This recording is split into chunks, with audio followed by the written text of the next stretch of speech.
Hello. Hello అన్నగారు. ఎవరు? ఎవరు గోపి గారా సార్? అవును సార్. సార్ మాది మంచిర్యాల జిల్లా, చెన్నూరు మండలం, కృష్ణంపేట, తెలంగాణ. చెప్పండి సార్. అడ్రస్ మీది ఎక్కడ సార్? మాది హైదరాబాద్ అండి. హైదరాబాద్ లోకలేనా? హైదరాబాద్ ఎక్కడన్నా?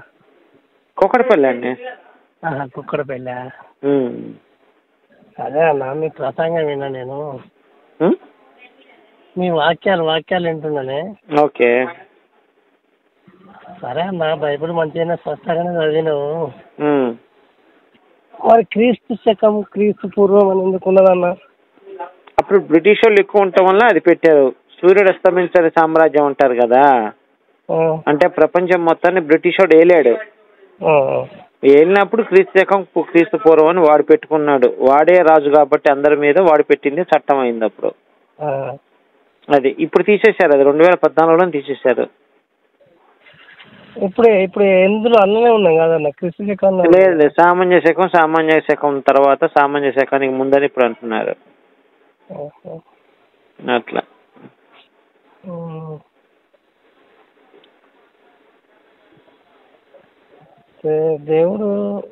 దేవుని గురించి, క్రీస్తు గురించి మీ మాట వింటున్నాను నేను.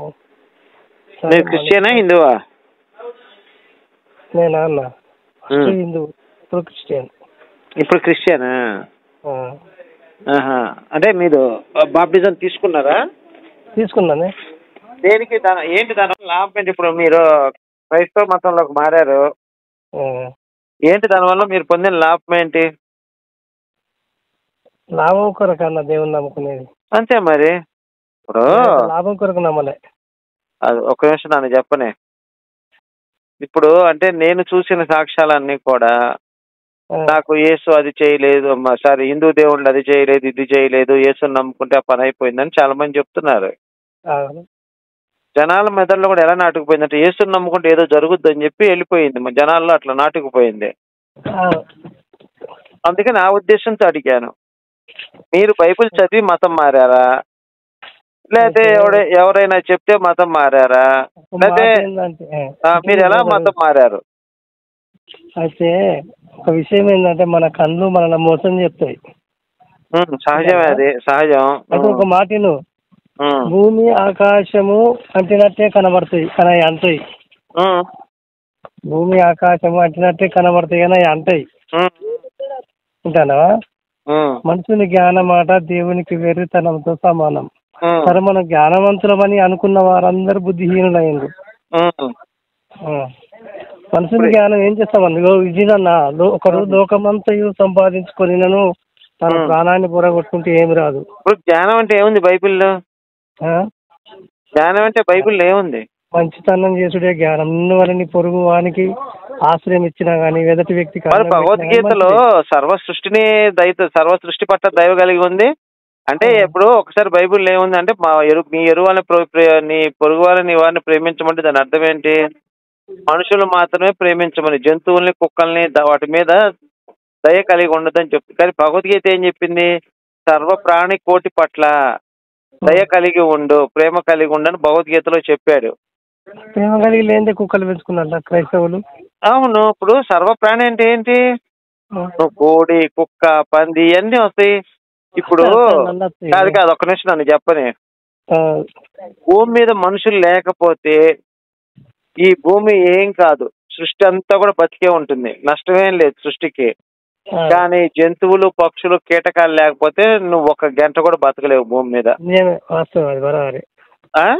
అవునన్నా, వాస్తవేనే. మరి నువ్వు ప్రేమించాల్సింది మనిషిని కాదయ్యా బాబు, చెట్లని, జంతువుల్ని, పక్షుల్ని, వీటిని ప్రేమించాలి. మనిషి ప్రేమించుకుంటే ఉపయోగం లేదు నీకు అక్కడ. నువ్వు ప్రేమించాల్సింది మనుషుల్ని, జంతువుల్ని, పక్షుల్ని, ఈ ప్రకృతిని. ప్రకృతి ప్రేమించండి, చెట్లు పెంచుకుంటున్నావా? అది చెప్తున్నా. బైబిల్ ఇది తమ్ముడు, ఒక్క నిమిషం. హిందూ గ్రంథాల్లో ఏం చెప్పారంటే, సర్వ ప్రాణి కోటి పట్ల దయ కలిగి ఉండమని చెప్పింది హిందూ గ్రంథాలు. మరి యేసు ఏం చెప్పాడు? ఓన్లీ నీ వల్లే నీ పొరుగు వారిని ప్రేమించమన్నాడు. కానీ భగవద్గీత గొప్పది వీటన్నిటికంటే కూడా. అది నేను చెప్తుంది, నీకు అర్థం కావట్లేదు నేను చెప్పిన పాయింట్. మంచి భగవద్గీతలో ఎక్కువ ఉంది బైబిల్ కంటే కూడా. ఇంకేం తెలుసుకున్నావు బైబిల్ నుంచి? భగవద్గీతల సర్వ పాప పరిహారం తదరత్నం పరమాత్మయేనా పుణ్యదాన బలియాగమని ఉన్నది. బాబు బాబు బాబు తెలియపోతే నేను చెప్తాను, అంతేగాని నోటికొచ్చి మాట్లాడి భగవద్గీతలో ఉంది అది. మన వేదాలు ఉన్నాయి కాదే, సామవేదం, ఆచార్య వేదం. రక్తం అంటే ఏంటి? రక్తం అంటే ఏంటి? రక్తం అంటే ఏంటి చెప్పు. చెప్పు, నువ్వు చెప్పు. నువ్వే కదా శ్లోకం చెప్పింది, నువ్వు చెప్పాలి రక్తం అంటే ఏంటి. సర్వపాప పరిహార్థ రక్త ప్రోక్షణం. రక్తం అంటే ఏంటిది? తెలుగు పదం రక్తం అనేది. తెలుగు పదం రక్తం అనేది. తెలుగు పదం రక్తం అనేది. తదిపైన సంస్కృత శ్లోకాలు. సంస్కృతంలో తెలుగు పదం ఎలా ఉంటది?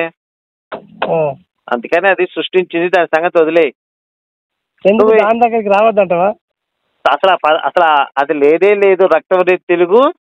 ఎప్పుడైనా గుర్తుపెట్టుకో, ఇంగ్లీష్ పదాల్లో తెలుగు ఉంటదా? ఇంగ్లీష్ పదాలలో ఇప్పుడు అంటే ఇంగ్లీష్ చదువుకున్నావా? 10th class చదివినవా? మరి ఇంగ్లీష్ డిక్షనరీలో తెలుగు ఉంటుందా? ఇంగ్లీష్ నువ్వు చదివే నాంటేలు ఉంది, లేకపోతే మెయిన్ బుక్ ఉంటుంది, దాంట్లో తెలుగులో రాసి ఉంటుంది ఏమన్నా?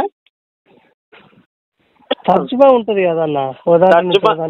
తర్జుమా మనం చేసుకోవాలి తప్ప దాంట్లో తర్జుమాలు ఉండవు ఇంగ్లీష్ బుక్ లో. అర్థమైందా?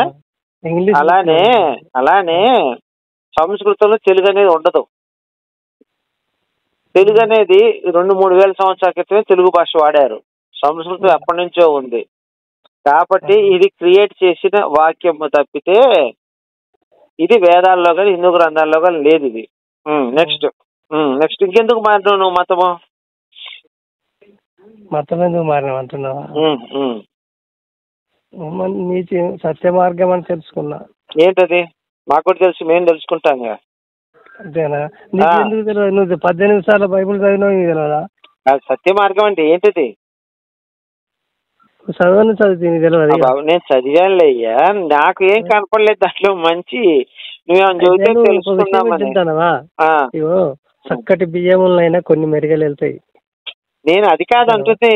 నీకేమన్నా బైబిల్ నుంచి నీకు నచ్చిన అంశాలు టకటకా చెప్పు. నువ్వు ఉదాహరణలు నాకు వద్దు స్వామి. నీకు బైబిల్ ఏమి నచ్చింది బైబిల్ నుంచి చెప్పు. నేను పొచ్చుడు చెబుతా హిందూ గ్రంథాల నుంచి. నీకు రామాయణం చెప్తా, భారతం చెప్తా, మంచి చెప్తా, మనిషికి పనికి వచ్చేవి. నువ్వు నీకు నచ్చితే బైబిల్ నుంచి నువ్వు చెప్పు, నాకు నచ్చింది హిందూ గ్రంథాల నుంచి నేను చెప్తా. ఏది మంచిదో మన ఇద్దరం డిసైడ్ చేసుకుందాం. మరి నేను రామాయణం తీసుకుంటా. రామాయణం ఎందుకు మంచిది, ప్రజలకు ఏం ఉపయోగపడుతున్న అంశం మీద నేను మాట్లాడతా. నువ్వు బైబిల్ తీసుకో, బైబిల్ వలన ప్రజలకు ఉపయోగం ఏంటో నువ్వు చెప్పు. ఉపయోగం లేదే అనేక మంది. అదే నువ్వు ఏం చెప్పు. నేను రామాయణం ఉందయ్యా, రామాయణం చదివి ఒక నిమిషం నన్ను చెప్పని. రామాయణం చదివినోడు చక్కగా కుటుంబం అంటే భార్య భర్తతో ఎలా ఉండాలి, భర్త భార్యతో ఎలా ఉండాలి, తండ్రి కొడుకుతో ఎలా ఉండాలి, అన్న వదినతో ఎలా ఉండాలి, తమ్ముడు అన్నతో ఎలా ఉండాలి, అనేక అంశాలు పొందుపరుచుంది రామాయణంలో. ఇది ప్రజలకు ఇప్పుడు ఈ రోజు మన జీవన విధానం అంతా కూడా అదే. ఇప్పుడు మీ అమ్మగారు, మీ కుటుంబ వ్యవస్థ, మీ భార్య గారు వీళ్ళంతా కూడా బతుకుతుంది రామాయణం ప్రకారం బతుకుతున్నారు ఆ విలువ ఇచ్చి. ఇప్పుడు సపోజ్ మీ అన్న ఉన్నాడు, మీ అన్న భార్య ఇంటికి రాగానే ఏమని సంబోధిస్తావు? వదినే అంటావు, అవునా? వదిన తల్లితో సమానం. ఇది ఎక్కడి నుంచి వచ్చింది? రామాయణం నుంచి వచ్చింది, బైబిల్ నుంచి రాలా. బైబిల్ ఏముంటదంటే అన్న చనిపోతే భార్య కడుపు చేయమని ఉంటుంది, వదిన కడుపు చేయమని ఉంటుంది. మరి ఇది నాకైతే తెలిసింది. ఇది నీకేమైనా మంచి తెలిసి చెప్పు, నేను నేర్చుకుంటా. రామాయణం నుంచి నేర్చుకుంది అంటే వదిన తల్లిలా చూడాలి. మరి వాలి సుగ్రీవుని కొట్టి మరి ఆయన పిల్లని రాజ్యాన్ని తీసుకున్నాడు కదా. మళ్ళీ ప్రశ్న అడిగావు తమ్ముడు. ఏం పేరు నీ పేరు? నా పేరు ప్రభాకర్. ఇప్పుడు వాలి ఏం చేస్తాడంటే వాళ్ళ మరదల్ని చెరపడతాడు, సుగ్రీవుడు భార్యని చెరపడతాడు మరదల్ని. అందుకొచ్చి రాముడు వాలిని చంపేస్తాడే, నువ్వు చేసిన తప్పురా, జంతు సంస్కృతి చేశావు, మరదలు నీకు చెల్లెలతో సమానము అని చెప్పి వాలిని చంపేస్తాడు రాముడు. వచ్చి అంతకు చంపుతాడు. అర్థమైందా? మరదల్ని చెరపట్టాడని చెప్పి చంపేస్తాడు. ఒక్క నిమిషం ఒక మాట, ఎందుకే సీత మాయలేడి జాడలు, భగవంతుని కృప కలిగితే బంగారు లేడని చెప్తా అంటాడు. అయ్యో తప్పు, అవన్నీ లేవు. నువ్వు చెప్పుడు కాదు, నువ్వు చెప్పుతాను సరే పర్వాలేదు, చెప్పుడు కాదు. అందుకే ఇనుడుసులో నేర్చుకోవాలి. రెండు నువ్వు చెప్పేది నిజమైతే నేను నమ్ముతాను. నువ్వు చెప్పేది రిఫరెన్స్ చూపించి, రామాయణం ఉంది నా దగ్గర. ఎక్కడుంది రామాయణంలో? ఇప్పుడు మాయలేడు జాడలు నీకు అంటే మాయలేడని తెలుసు, మళ్ళీ భగవంతుని కృప కలిగితే బంగారు లేడని చెప్తా అంటాడు. ఎక్కడుంది ఆ శ్లోకం? చదువు. అయ్యయ్యో, నువ్వు చెప్పేది నిజం అబద్ధం శ్లోకం చదవాలి, రామాయణం తీయాలి నువ్వు. రామాయణంలో మొత్తం 3 వాల్యూమ్స్ ఉన్నాయి. బాలకాండ, సుందరాకాండ, నెక్స్ట్ పోతే అరణ్యకాండ, యుద్ధకాండ, ఇలా కాండాలు ఉన్నాయి. నువ్వు చదివే శ్లోకం ఏ కాండంలోది, ఏ శ్లోకంలో శ్లోకం నెంబర్ చెప్తే నేను తీసి మీకు అది ఉందో లేదో చదువుతాను. అది ఇప్పుడు నా అంతటా నేనే అన్నానంట ఈ మాట. మరి అంతే, నాకెట్లా నాకు ఇప్పుడు ఒక మాట. కాదయ్యా, నువ్వు క్రైస్తవుడివి, నీ దగ్గర మీ ఇంట్లో రామాయణం ఉందా? రామాయణం లేకపోతే ముందు పనులు ఉందండి కాదా? నువ్వు ఉంటే రామాయణం ఉండాలి నీ దగ్గర. ఇప్పుడు నేను ఇంతకుముందు రైలు టికెట్ కొనుక్కున్నాను, ఎప్పుడో నెల క్రితం కొన్నా, ఈ రోజు ట్రైన్ ఎక్కుతానంటే ఊరుకో టీసీ. ఎప్పుడు టికెట్ అక్కడే నువ్వు అదే. అందుకే నువ్వు కూడా ఎప్పుడో రామాయణం ఉంది కదా అంటే కుదరదు. ఇప్పుడు ఈ టైంలో నువ్వు రామాయణం తీసి ఆ శ్లోకం నాకు వినిపిస్తే నేను నమ్ముతాను. ఒక మాట రామాయణం ఒక మాట నువ్వేను. రామాయణంలో 400 రామాయణాలు ఉన్నాయి. దాంట్లో రంగనాయకమ్మ అనే ఒక ముండ రామాయణం విశ్వని రాసింది. 400 రామాయణాలు ఉన్నాయి. ఏ రామాయణం నువ్వు చెప్పాలి నాకు ముందర. నీ ఇష్టం వచ్చిన రామాయణాలు కదా. ఏ రామాయణం వాల్మీకి రాసింది ఎవరు, వాడి పేరు చెప్పాలి. అర్థమైందా? కాదు స్వామి, నిజం. నేను నీకు బైబిల్ కావాలంటే రిఫరెన్స్ తీస్తాను. నేను మీకు ఏదైతే అది రిఫరెన్స్ చేసి చూపిస్తాను. మన దగ్గర ఎక్కడంటే మన బుర్రలనే అని ఉంచుకోవాలి, మన బుక్కులు ఎంబడి పెట్టుకుంటూ కాదు. మరి అంతే, బుర్రలు కాదు స్వామి. నువ్వు క్రైస్తవుడివి, నేను హిందువుని. నువ్వు రిఫరెన్స్ అడిగినప్పుడు నేను బైబిల్ నుంచి రిఫరెన్స్ చూపిస్తాను. నేను హిందువుని, నువ్వు క్రైస్తవుడు కాబట్టి నేను అడిగినప్పుడు నువ్వు రామాయణం నుంచి రిఫరెన్స్ చూపించాలా? నేను చెప్పిన దాంట్లో న్యాయం ఉందా లేదా? నా అంతటా నేనైతే ఇప్పుడు సార్ ఇప్పుడు ఇంత ముందు నిజాయితీ పరుడు చెప్పిన ఒక్క నిమిషం. నువ్వు నిజాయితీ పరుడు, నీకు నీ భార్య తెలుసు. నాకు తెలియాలంటే నువ్వు చూపించాలిగా ముందర. ఒక వచనం చూపించి అది ఉంటే తర్వాత నువ్వు చెప్పేది నేను నమ్ముతాను. అంతే కదా. నువ్వు ఎక్కడైనా కొట్టుకో, ఒక షాప్కి వెళ్ళి అప్పు పెడతానికి వెళ్ళావు, ముందర 4-5 సార్లు కొంటే కదా 6సారి అప్పు ఇచ్చేది వాడు కదా. నువ్వు పోగానే అప్పు ఇచ్చేస్తాడా? అట్లెందుకు ఇస్తారు? మరి అదే నువ్వు కూడా 4-5 సార్లు నాకు బుక్ రిఫరెన్స్ తీసి చెప్తే నేను 5 నమ్ముతాను. అప్పుడు ఈ సార్లు సరేనా? అంత మంచి. ఇక్కడ ఎలక్షన్ డ్యూటీలు ఉన్నా బ్రదర్ నేను. సరే కానీ తర్వాత మాట్లాడదాం, సరేనా? ఓకే పర్వాలేదు కానీ ఫోన్ చేస్తాను నీకు అప్పుడప్పుడు. సరే.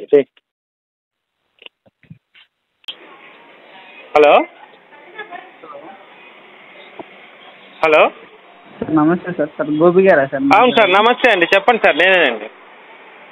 సార్ నా పేరు ప్రవీణ్ కుమార్ సార్. చెప్పండి సార్. ఏం లేదు సార్, నేను మీతో మాట్లాడడానికి కారణం ఏంటంటే సార్, మీరు సనాతన ధర్మం గురించి చాలా గొప్పగా చెప్తారు sir. Thank you very much sir. Okay అండి, రైట్ అండి. ఇంకా సార్ ఇంకొక విషయం ఏంటంటే సార్, మీరు సార్ మన దేవుడు అందరికీ దేవుడు అంటే అందరికీ అభిమానులు సార్. సో నా ఒక ఒపీనియన్ సార్, నేనేమన్నా తప్పుగా మాట్లాడితే క్షమించండి సార్. పర్లేదు చెప్పండి. మీరు చెప్పదా మీ అభిప్రాయాన్ని చెప్పండి. ఎవరి అభిప్రాయం వాళ్ళకి ఉంటుంది కదా. అవును సార్. ఇప్పుడు సార్ మీరు ఫాదర్లు మిస్టేక్ చేస్తాను, అది నిజమే, వాస్తవమే సార్. ఫాదర్లు ఎవరు? పాస్టర్లు సార్. పాస్టర్లు కొంతమంది మిస్టేక్ చేస్తా ఉన్నారు సార్, కరెక్టే సార్. ఓకే. సో మీరు ఏంటంటే వాళ్ళని టార్గెట్ చేసి మాడితే బాగుంటుంది సార్. అయితే నేను చెప్తాను ఒకటేనండి సార్. చెప్పండి సార్. ఇక్కడ పాస్టర్లు తప్పులు చేస్తున్నారు, ప్లస్ ఆ తప్పులు చేయమని ప్రోత్సహించింది బైబిల్ అండి. ఫస్ట్ మీరు క్యాచ్ చేయలేదు. ఓకే అండి. సార్ ఇప్పుడు ఒక రౌడీ తయారయ్యాడు, ఓ దుర్మార్గుడు తయారండి, వాడి తల్లిదండ్రులే కారణం సార్, లేకపోతే సమాజం రెండోది. కరెక్టే సార్. అలానే సార్ ఇక్కడ వీరు పాస్టర్లా తయారండి కేవలం బైబిలే. మనం వేరే దాని గురించి ఆలోచించే పని లేదు. అదే. బట్ నా ఒపీనియన్ అంటే సార్, అంటే మీరు బైబిల్ చదివారా? నేను భగవద్గీత చదువుతా, బైబిల్ చదువుతా, అన్ని చేస్తా. బైబిల్ చదివారా? చదవలేదు సార్. నేను మరి బైబిల్ చదివి మాట్లాడాలండి. ఇప్పుడు లేదు సార్, ఇప్పుడు వినండి ఫస్ట్ నేను చెప్పేది వినండి అని నేను జడ్జిమెంట్ చేసేంత ఏజ్ నాది కాదు. జడ్జిమెంట్ కాదు సార్, మీరు స్టేట్మెంట్ ఇచ్చేటప్పుడు నాకు ఏదైనా మాట్లాడేటప్పుడు పూర్తి జ్ఞానంతో వినండి అయ్యో నాది కంప్లీట్. పూర్తి జ్ఞానంతో మాట్లాడండి సార్. సగం జ్ఞానంతో మాట్లాడారు అనుకోండి అజ్ఞానం అంటారు. మీరు బైబిల్, భగవద్గీత, ఖురాన్ 3 చదివిన తర్వాత అప్పుడు మీరే చెప్పిన నేను వింటాను. ఓకేనా?